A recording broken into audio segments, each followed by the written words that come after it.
The trial against the father accused of sexually abusing his own children is coming to an end. Closing arguments got underway today in the case against Christopher Sena.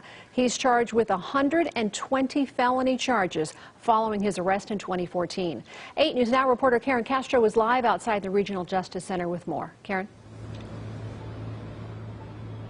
Well, Denise, closing argument started at about 11 o'clock this morning, and the state is doing its rebuttal as we speak.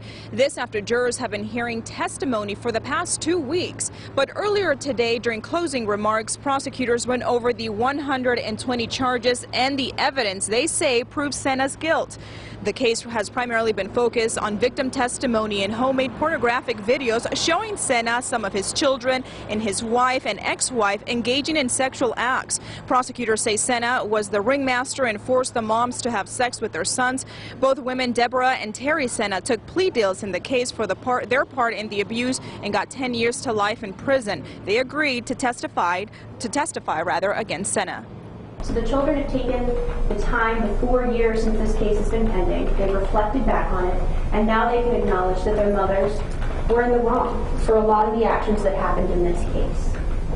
But not only their mothers, this man right here, the defendant. The video also shows, though, ladies and gentlemen, exactly how unreliable Deborah and Terry are.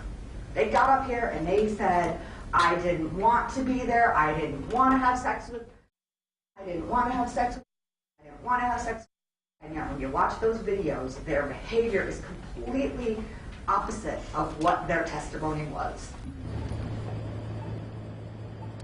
Prosecutors identified 7 child victims who are adults now. 3 of them are Sena's biological children. 1 is a stepchild, and the other 3 are related to Terry. Prosecutors say the abuse went on for more than a decade. The defense claims the 2 moms are the real predators, and the videos support their claim. They say Sena was never seen or heard forcing them to do anything with the children, and there were no signs of violence. The defense did concede to some charges of incest and child endangerment after they say Sena did nothing to stop the abuse, but they say Sena is not guilty of the majority and most serious charges. Again, the state is doing its rebuttal as we speak. If convicted, Sena can spend the rest of his life in prison. Reporting live, Karen Castro, 8 News Now.